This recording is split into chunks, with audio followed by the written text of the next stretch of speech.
you've been doing this for a while, obviously, as you mentioned. Is it because, well, I was going to say, is it because it's a great job? Yes, it's Or, the best job in the world, I yeah, think. that's right. So, what do you like about it? I kind of wanted to go two ways. One is everyone kind of is like, oh, VC, and like think of all these paths. Like, people aren't like, what are all these paths to like get into construction, right? So, I mean, obviously, there's some sort of pedestal that that job is on, and that must be because it's great. So, maybe speak about that. But then I also want to kind of segue into like, why do you do it? You could probably do Yeah, many things. You could start a business, you could go yeah, do lots of stuff, but you're doing it, and work is work.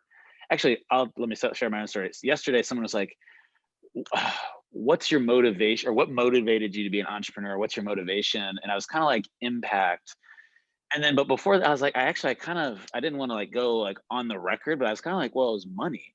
But it wasn't like to get rich. It was like, because like when you just have a job and you don't like it, yeah, you think you could strike out on your own. It's like, well, I think I can work for myself and still make money, because I have to, like, yeah. do the thing that society does, which is pay bills and, Sure. have manage expenses. So I kind of wanted to like give a shitty answer. It's not that shitty, but like, sort of like, yeah, money, man. Like, well, it wasn't like, Yeah, yeah, because yeah. like you do want to do it to like, because if like I can do this and make money, then I'm Yeah, free and I'm autonomous. And then I also have these other things, not just that's my hobby, right? So I don't know. That wasn't really my true why of money, but I had a bunch of thoughts there. But anyway, so maybe tell me what you love about the job and all yeah, that, and then what's your real why for why you're kind of yeah. doing what you're doing.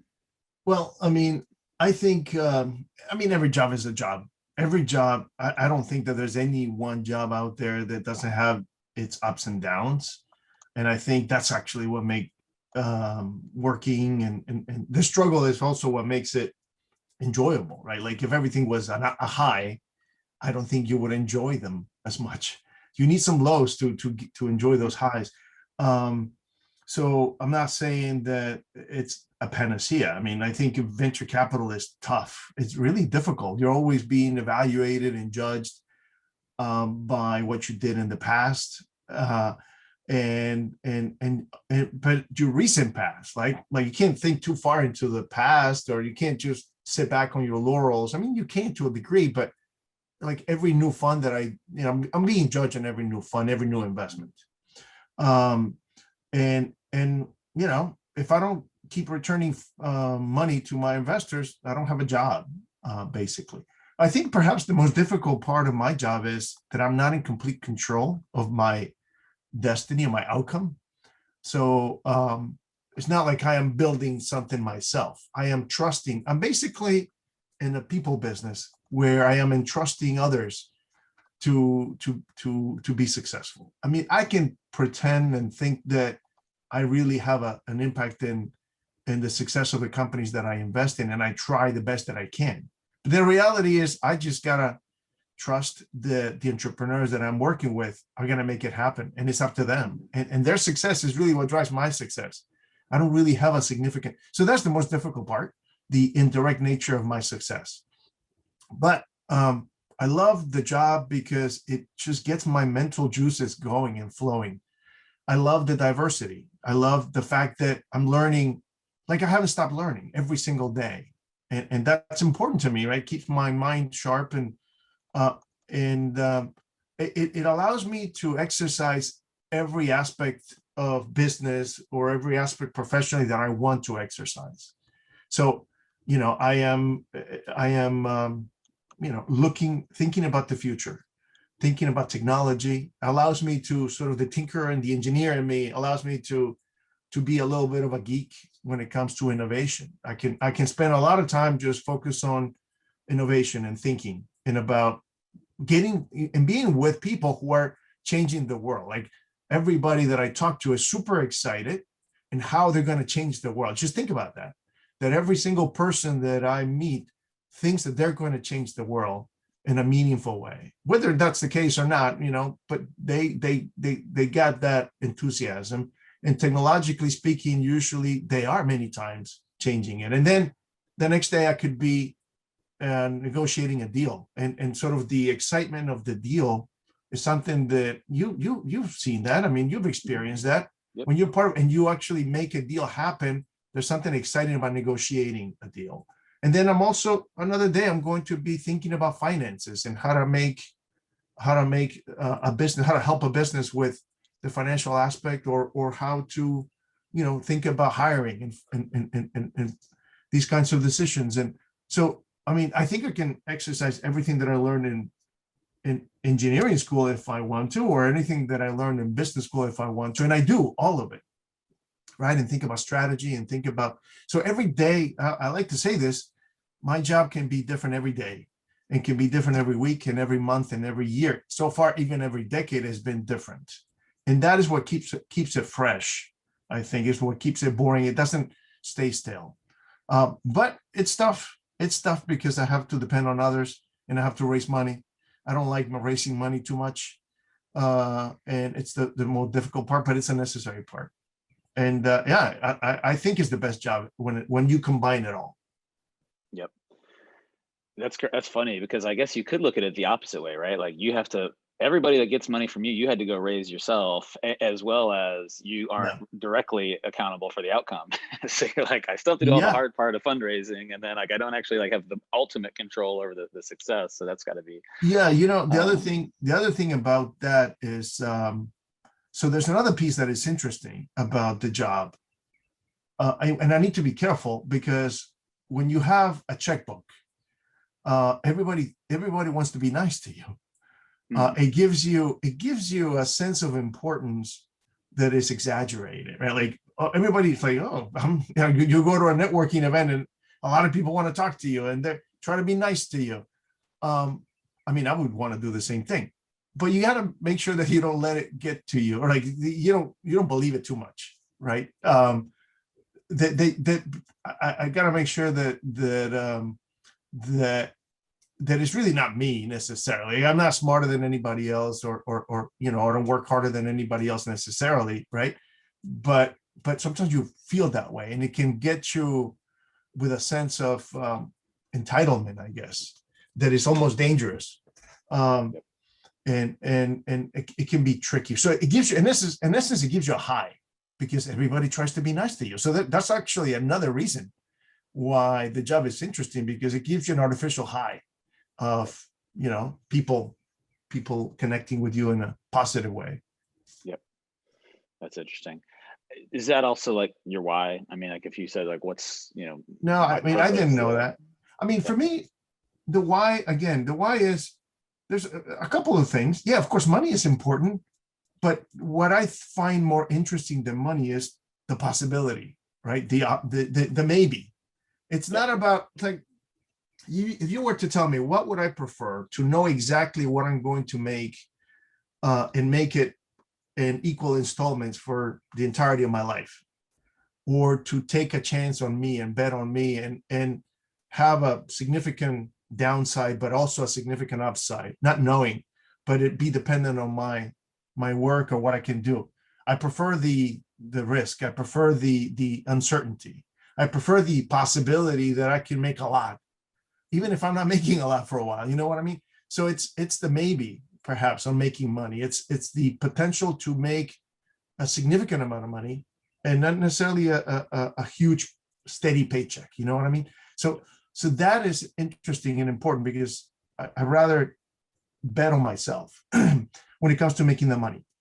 Now, and the other bigger piece is really the innovation, the keeping the mind fresh, is working with people. That's why, because it's fresh. It allows me to exercise the different aspects of working that I enjoy. Those are good. Yeah, and I also heard something that I kind of share too, but in a sort of a quasi parallel universe, which is, through some of the agency work we do, one of the things that I will tell anybody that I love about it is living vicariously through others, right? Like helping them with their idea and being like an enabler, like it's great to not have to have every idea, every invention, every innovation, but to know kind of a process and to know how to assist. Ours are maybe different, right? Mine might be more on like a product and MVP and customer development. Yours is on overall business plan, kind of numbers for finances, ultimately with a check. Mine might ultimately be with either just words and advice or building something. But yeah, that's like fun every single time. And even though, like, to your point, there's ups and downs, even though sometimes an agency is a not fun business because it's projects and it starts and stops and there's ups and downs, and it's always fun. I could like do it forever because there's always someone with a great idea who's super excited and they're the world changers. And like there's never, it's like almost an endless supply, right? Like people in general won't run out of energy and ideas and passion for like changing the world. Whereas, you know, one individual, like I can't have, there's no way I could have that many ideas and that much passion, like on a daily basis for forever, right? So it's great to kind of like be able to feed off of that and feed into it, and know that we're kind of helping as a platform, just like you, right? You're a platform for help. I mean, it's more than just a check, right? It's the help, it's the guidance, it's the experience sharing from other companies that are maybe in similar industries or not, or just similar situations. So that's awesome. Yeah. So I guess, you know, sort of totally switching gears, you know, before we started, we were talking about soccer and, you know, playing in men's leagues, and you said it was, you know, kind of therapy for you. I mean, how is that your main hobby? Do you have other hobbies? Or that is I do have other hobbies, but there's nothing that compares to soccer for me. It is my therapy. I've been playing soccer since before I could walk, is what I've been told, because I don't remember that, but I was born in Peru. And I grew up until I was 17 in Peru. And if you've ever been to South America, you know what that is like. I mean, it's soccer and that's about it. And everybody does it, and it's part of who you are. And I think today, for me, what I like, well, I don't know, maybe it's just that I like and I enjoy interacting with other people. And as I told you before we started, you make me run and I'm going to dread it. But if you put a soccer ball in front of me and you put me with a bunch of other people, I enjoy it. I enjoy that. It's just crazy, right? It's crazy to think that, but that's the reality. And it's very therapeutic. I kept playing soccer as much as I could towards the tail end of COVID, and with a mask, which was tough and terrible, but it was great to get out there, even if it was without being able to breathe. I think I would have to spend money on a therapist if it wasn't because I'm chasing a soccer ball. I mean, that's the reality. Do you talk to like your companies or colleagues about sort of your soccer metaphors or experience? Because I feel like it has a lot of those, right? Yeah, I guess to some it's more important and more relevant than others. I was actually playing in a game a couple of weeks ago, and Eric Boggs was a goalie. I scored a goal on him, so I was pretty. Eric Boggs used to be was the founder and CEO of Argyle Social, a company that we invested in. So he's no longer part of my portfolio, but it was fun too. And with somebody like him, of course, I could talk to using metaphors like that. But you know, it depends on the person. Yeah. I mean, you know, kind of teamwork, kind of competition. Like there is still like a, you know, win. I mean, of course, it's about having fun, but at some point, it's like win or lose. It's binary, you know. So I know. Yeah, I am not one of those people who necessarily uses sports metaphors to talk about life or business. But I do think about them. You know. It's just a style, I guess. Yeah, that's right. Well, even like team sport, like you said, there's other people, right? So you may have to communicate and coordinate, and there's a social aspect to it, you know, sort of. I don't know. I've always kind of thought about that myself. It is important. I mean, I'll tell you when it comes, when it's relevant, when we are thinking about hiring. So either the military or people who've been in the military, or people who've been in athletes in sports in a serious way, they clearly learn and sort of a proven that they can be part of a team, have responsibilities. You have to be consistent, you have to be driven, you have to be competitive in order to stay in teams. And even if you're not necessarily in the top divisions or national champions like you have, Nick, you know, you need to you learn so much that then translates perfectly well to business. In a way, it's kind of one of those things that you check for, that you look for. It's not a requirement, obviously, but it's a hoop that you jump through, and it's something that you can show, which is something that sometimes it's hard to tell without that, right? So it's an advantage. And and either when I am looking to hire somebody, or when I'm looking to evaluate somebody, or when I'm looking to advise somebody. Those are nice things to include. Yep. That's great. Yeah. I wonder if we have enough people in the triangle to have kind of a, tech community or investor community or something like that, like a dedicated game, where it's like, I'm trying to think of metaphors where there's like, certain types of games going on where different kind of like, industries or crew where you can see all your coworkers and colleagues. Yeah, that would be great. That's a great, Yeah. I mean, I'm happy to would love to start a soccer league for entrepreneurs. That would be great. I think there's probably enough out there. Yeah, we'll get Scott Wingo's tweener list, email distribution and be like, hey, he wants to join the league. Yeah, I know Tim McLaughlin is it's a big hockey guy. And I know there's a lot of entrepreneurs who are into hockey too. So especially here in North Carolina. So that's another one. I cannot skate too well. So I really failed. Maybe goalie, I don't know. You don't have to move too much, just stand there. Yeah, being able to ice skate as a prerequisite sort of kills that for me. Yeah, exactly. I mean, it has similarities to soccer in that, it's sort of a dynamic and fluid movement. It's obviously there's different equipment and like sort of smaller field, and it's like faster pace because of the just bang nature of it. And you get so close to each other into the goal. But I do like watching hockey in the Hurricanes. And tell me how about your kids? Are they into soccer? Did you get them into it? Was that it's a requirement in my family to love soccer? Yeah, that's right. I have 3 kids and all of them play. Okay. Yeah. And one just graduated college, is that right? One just graduated college. Yeah, it's got a job in Atlanta, so that's going to be interesting. So it's starting for me. Yeah, there you go. Yeah, Atlanta's got a crazy soccer scene. I remember kind of going there, and it was like pretty. There's multiple divisions. They're on kind of a like UEFA schedule, so it'd be like fall to spring for your league, and then there'd be like summer would be kind of if you did tournaments, and it was multiple divisions, and we would get like promoted and relegated, and it was huge. Yeah, it was. I mean, there's like full 3 or 4 divisions, but it's a huge city. There's some divisions here too. If you play youth soccer, and you are in.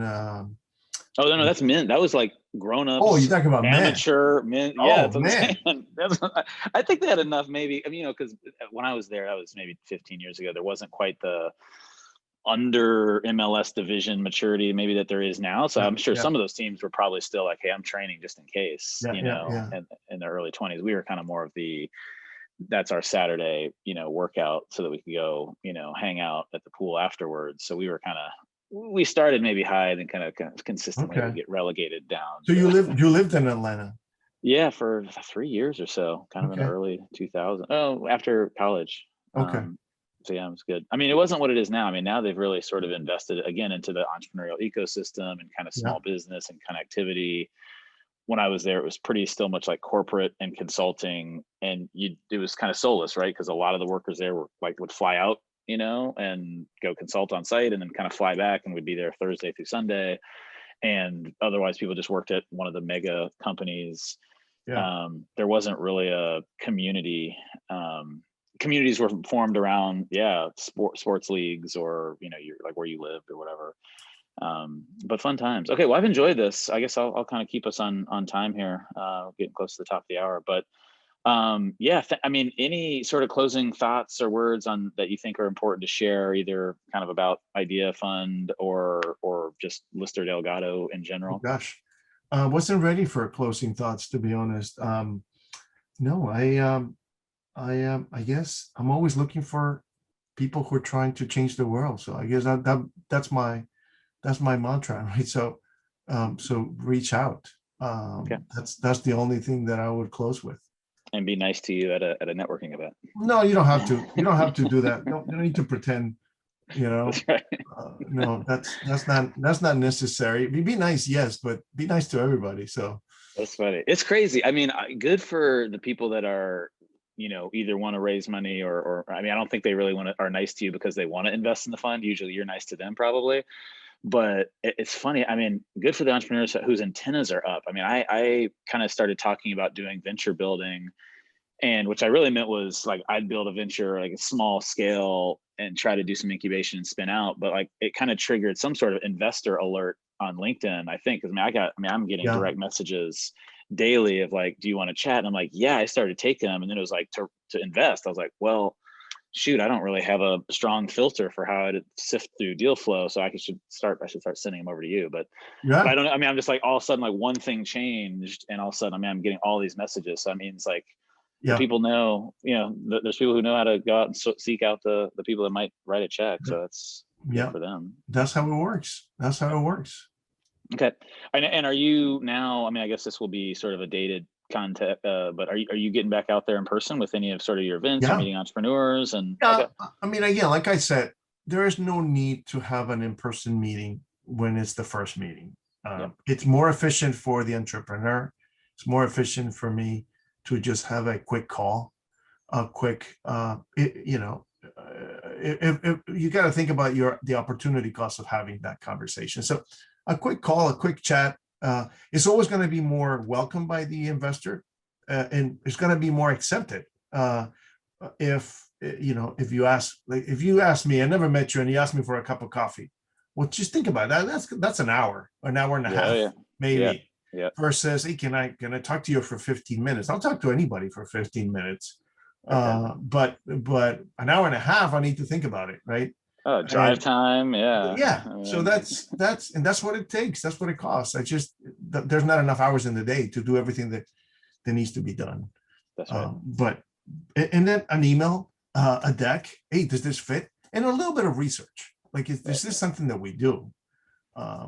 It helps. Do you use Calendly? Yeah. Are you okay? I use Calendly. Yeah. I'm not as good as I should be.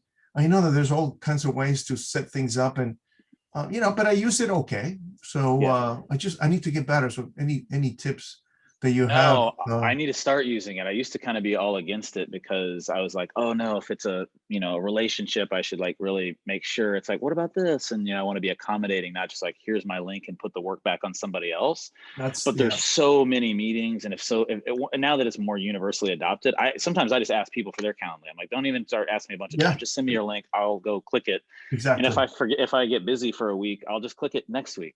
And just even the amount of time that one can spend organizing a meeting, that becomes an issue too, right? That's right. Okay, all right, Calendly, here we come. I got to invest in that, because you're right. Like, if all those times when someone's like, oh man, let me get some time, or I put this one-on-one and it's like an hour, you're like, put that 15-minute thing, like I'll just do the 15-minute blocks. That's easy. I'll do 15 minutes, 20 minutes. 20 minutes. If you cannot tell me the essence of your business in 20 minutes, you need to think about how you're telling the story, or you need to think about the story itself. That's right. One of the two. And that's all it takes, and it should take. If you take longer than that, you got to step back and think, okay, am I really doing the right thing, or am I telling the story in the right way? That's right. And tell me this, and then we'll wrap. Like, do you do sort of essence of the business, and you kind of like fit or no fit, and then you kind of get into metrics, right? Because just a great idea on a napkin isn't necessarily ready to invest. Okay. I mean, it depends. I am thinking about the essence of business from three particular angles. I do think about innovation. For me, innovation is really important because it gives you a sense for potential of the business, and potential is important because we don't invest in every business. I don't really care whether you have a good business or not. I care about whether you have a business that could be explosive.